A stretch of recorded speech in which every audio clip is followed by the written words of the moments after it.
Everyone, this is Kito Vlogs. If you've been actor based here in Saudi Arabia and welcome back to my channel. Again, nagawa natin ang video ang barda kong playlist because ang sabi nila wala daw kasing ayuda ang barda kaya wala tayong content. Pero hindi niya nabilang ang video ko. Palo siyam sa isang minsan 10 pa talaga for today's video. Kawawa naman kayo. Anyways, ito yung mga comments doon sa una kong vlog kanina na sinabi ko yung about sa paggawa-gawa ng kwento. So, tama nga naman talaga ako. Ulit-ulit talaga ako. Kasi bilib na bilib ako sa sarili ko eh. Bilib na bilib ako. Ang galing-galing ako eh. Hindi pa niya linagay ang sarili niya sa Pumuloy. Yung about sa Siargao na mga chismis. Yung about sa Siargao. Sinabi ko na talaga na ang lahat ng mga vlog niya talaga, binibase niya lang talaga sa ano niya. Sa litratong nakikita niya. At hindi siya nananaliksik. Hindi siya nagre-research about doon. Ginagawa niya lang talaga ng kwento for today's video. Which is totoo nga naman talaga. Kinagat niya yung isang video na yung thumbnail ko doon 24 hours na bakasyon, which is hindi niya tinignan, hindi niya pinanood, or baka pinanood niya, hindi niya lang talaga inintindi. Kasi nga bobo. Ano magagawa natin for today's video? Hindi niya alam na ang content na yun or ang video na yun, never akong nagsabi na nagsama ang Barda sa Singapore. Never ako nag-agree na spotted si Barbie sa airport kasi nga may mga nagsabi din talaga na ang video na yun or ang litrato na lumalabas na nandun si Barbie is luma na daw yun. Yun yung nasa Cebu doon. Hindi ako nag-agree doon na pumunta sa Chicago. Hindi ako nag-agree lahat. Wala akong inagreehan lahat for today's video. Kasi unang-una pa lang sinabi ko na sa video ko na wala akong alam. Introduction ko pa lang sa video na yun, wala akong alam. Pero kinagat niya yung thumbnail ko, yung 24 hours na bakasyon, at ginawa niya ng sarili kwento.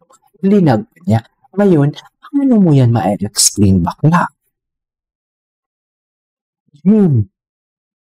Ito mahinahon ako ha. Paano mo ma-explain yung vlog mo na yan? Huwag mong i-delete yan. Huwag mong i-delete yan, Jim. Sinasabi ko sa iyo. Diba? Paano mo ma-explain yan?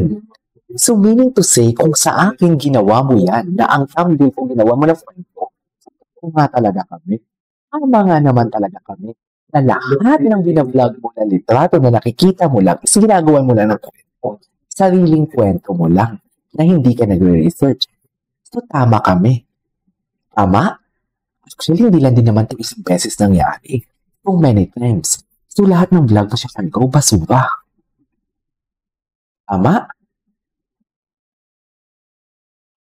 Hindi mo nga ma-answer eh. Kung dilulo kami, ano na ngayon sa'yo? Kung may girlfriend si David, ano naman sa'yo ngayon? Hindi mo nga may masagot-sagot eh. Pero ito na lang. Total, wala ka namang obligasyon sagutin, pero ginamit mo ako as your content na gusto-gusto ko naman. Kaso nga lang, palyado ang views. Ngayon, sagutin mo na lang. Ano yung content mo? Ano yung context ng content mo? Saan ka kumuha ng context ng content mo? Sige nga, hinahamon kita. For sure, kasi nanonood din naman yung mga basher mo kasi kaka-upload ko lang ng video, may dislike na. Bakla dugong aso, kawawa ka, para kang baliw na aso. Please, para kang baliw na aso, dugong aso for today's video. I love dogs, pero hindi kita kayang mahalin. Yung gusto mo, isahan kita. Gusto mo? So baka hindi ko maramdaman eh. Sinasabing jutes ako ha. Bakit umabot na tayo dito? Pero feeling ko kasi luwag eh. Maluwag ka na eh. Kasi alam mo bakit? Yung tornilyo mo luwag na. Sa totoo lang. Anyways, gawa natin ito reaction video. Ito yung mga comments sa akin. Wala na maninira na ng taon. Huwag nang panoodin ang mga ganong klaseng vlogger. Actually, hindi siya vlogger. I don't consider myself as a vlogger as well. I am a content creator. He is a content creator. Hindi siya vlogger. Okay? Hindi siya vlogger. Pero pwede mo siya matawag na YouTuber because we are uploading videos sa YouTube. For example, ako as a content creator, I consider myself as a YouTuber. But a vlogger, hindi ako vlogger. Okay? I don't do lifestyle vlogs. Anyways, wala lang. Gusto ko lang i-differentiate ninyo what is... Pero ang vlogger kasi is content creator din yun eh. Pero iba din kasi... Ang vlogger kasi is very technical na. ang content creator is very general. Lahat ng gumagawa ng content creator yan. Pero ang vlogger itself, vlogger lang talaga siya. Ang reactor itself, reactor lang talaga siya. So kung magiging technical man, instead of vlogger, reactor ako. Hindi ko lang alam kay Jim kung saan siya nalulugar. At parang wala naman talaga siyang tuwang sa mundo. Diba sabi ko nga, sana naging alikabok na lang siya. Sabi ko sa iyo, bakla, wag mo kong unahan kasi alam mo kung inunahan mo ko, marami akong i-content. Marami akong i-content. Wala na, tapos na. Wala na, paano mo maririnig yung sarili mo na yan? Sa thumbnail, kung ginawa mo pala ng kwento. Ano na lang ibang balita mo? Walang credibility. Di ba, may agree kayo? Press 1. Tapos magpa-press 1 kayo nung magtatanong ako, bakit kayo nag-press 1? Bobo din ako, no? Anyways, tawang-tawa si Catherine. Oh, wait lang. The best talaga yung mga analysis at quick actions nyo po. Happy lang. Barda, team panatag. Team matatag na hindi nyo mabuwag-buwag. Sasabihin pa ng mga followers niya, I don't know kung followers niya o baka sila lang. Kasi the format is parehas pati may pa-hashtag KJ. Baka mag-trending yan. Diba? Pero kaya, sir, ang galing mo talaga. Napanood ko yung vlog mo na 24 hours. Ingat palagi. Tawa ko pag nagsabi ka ng bobo. Sabu-sabo to. Actually, butas na ang bunbunan niya. Kaya nga nagkakaroon ng alopecia yung kilay niya Stress na siya. Hindi niya na alam kung saan siya kukuha ng pangkuryente niya at panglamon niya for today's video. Bagsak. Tawa ko din sa Jim Panot. Panis ang mga sinasabi niya sa barda. Panis naman talaga siya. Tingnan mo yung video niya. Kung makikita mo pa lang, di ba? Dapat nga, video lang. Dapat mapapanood mo yan, di ba? Pero naaamoy mo. Naaamoy mo ang video niya. Tingnan natin to.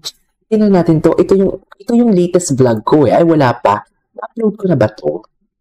Baka naman hindi ko pa siya na-publish for today's video. Best in chismis na ako dito. Hindi ko pa siya na-publish. Nakakahiya naman, mami. 10 vlog na pala. 10 video na pala. 10 ano na pala. Wait. Panoorin muna natin. Pasahin muna natin ito yung mga bagong. Kasi feeling ko ang galing-galing ko dito Kasi na-debunk natin siya. Nasampal natin siya ng katotohanan for today's video. Anyways, Sir KJ, bakit naman ito lang yung comment mo? Sir KJ, mukha nga legit tinapalagi vlog. Kaya niya fake news palagi. Nahihiya siya sa sarili mukha niya na parang earring. Earring naman pala ang mukha. At wala palang yayo. Yung iba. Don Bell. David and Bell. Nakita ko caption niya pero pinanood ko baka matagdagan ang views. Huwag niyo nang panoorin, kwento ko na yan dito for today's video. Diba? Huwag niyo nang panoorin. Basta ang kwento niya doon for today's video is non-verbatim Pero ang punto niya, ang context doon is parang claim ko daw, paano daw nagsama ang Barbie and David sa Singapore ng 24 oras? Si David daw nasa Singapore.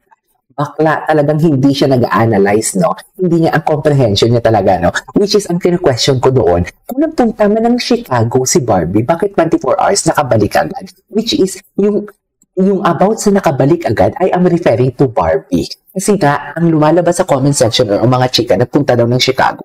Pero 24 hours lang, nakabalik agad, nakita sa Premier Lights. Which is, I'm referring to Barbie Fortesa, not David Lacao. Pero sa video niya, David Lacao. Nakabalik si David kasi di ba hindi niya pinanood o hindi niya lang talaga siya nakaintindi.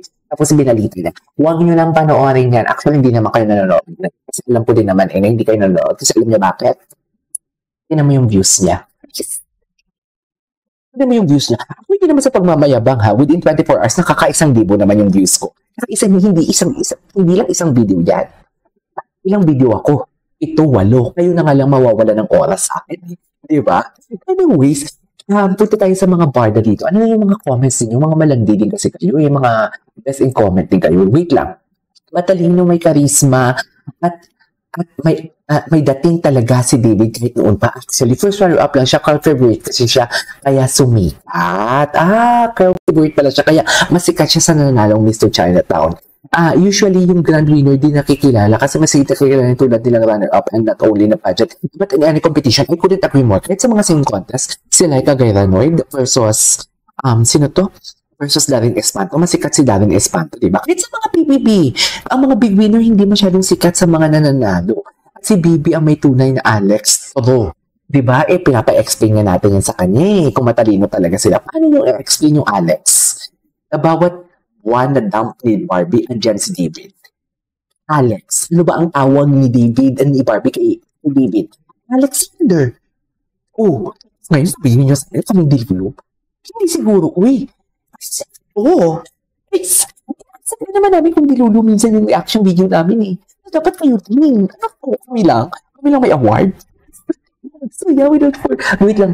Okay, tapusin muna natin to. Mamaya, ipapatuloy natin to. Papanoorin natin. This is KJ Vlogs. This is your next vlog. Bye!